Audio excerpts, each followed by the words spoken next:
Sir infrastructure cyclical sector అంటా ఉంటారు. మామూలుగా చూసుకుంటే అప్ అండ్ డౌన్స్ ఉంటా ఉంటాయి. కానీ ఈసారి అది పెర్ఫార్మన్స్ చాలా చూపిస్తుంది.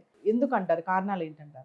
బేసికల్‌గా అయితే ట్రెడిషనల్‌గా ఈ ఫార్మా ఒకటి అండ్ ఎఫ్ఎంజీసీ ఒకటి ఇవన్నీ డిఫెన్స్ సెక్టర్ అండి. అంటే స్టాక్ మార్కెట్ వాలటిలిటీకి పెద్ద రియాక్ట్ అవ్వమనమాట. బట్ సర్ప్రైజింగ్‌లీ లాస్ట్ 5 ఇయర్స్ గనుక చూసుకుంటే ఎఫ్ఎంజీసీ సెక్టర్స్ నుంచి యావరేజ్ రిటర్న్స్ ఎంత అంటే హార్డ్‌లీ 5% వచ్చింది. లాస్ట్ 5 ఇయర్స్ నుంచి గూడా. అంటే లిటరల్లీ ఐటీసీ కావచ్చు, లేకపోతే నెస్లే కావచ్చు, హిందుస్థాన్ లివర్ కావచ్చు, అన్ని మేజర్ స్టాక్స్ అన్నీ కూడా అండర్ పెర్ఫార్మ్ చేసినాయి బాగా. అండ్ ఈవెన్ లాస్ట్ మార్చ్ గనుక అప్ టు 6 మంత్స్ కనుక చూసుకుంటే మార్చి వరకు అండ్ ఆల్మోస్ట్ 19% డ్రాప్ అయింది. యెస్.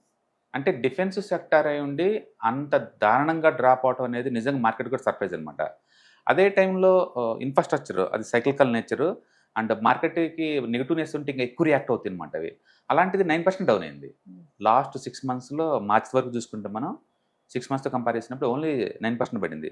అదే టైంలో లాస్ట్ 5 ఇయర్స్ నుంచి కనుక చూసుకుంటే గనక మోర్ దెన్ 15% రిటర్న్స్ వచ్చినాయి. అంటే నిఫ్టీ కంటే ఎక్కువ రిటర్న్స్ వచ్చినాయి. యెస్. దాని మీనింగ్ ఏందంటే మార్కెట్‌లో మనం అనుకున్న ఈ పాత డేటా ఏదైతే ఉందో ఈ defence sector and cyclical nature ఇవన్నీ కూడా కాలంతో పాటు మారిపోతా ఉన్నాయి. అండ్ టైమ్ టు టైమ్ అన్నీ రీడిఫైన్ అవుతున్నాయి రూల్స్ అన్నీ కూడా. అందుకని ఒకప్పుడు ఐటీ అంటే చాలా కన్జర్వేటివ్ అండ్ గ్యారంటీ రిటర్న్స్ అని వచ్చేది. తీరా చూస్తే లాస్ట్ 5 ఇయర్స్ నుంచి literally zero majority IT companies అన్నీ కూడా.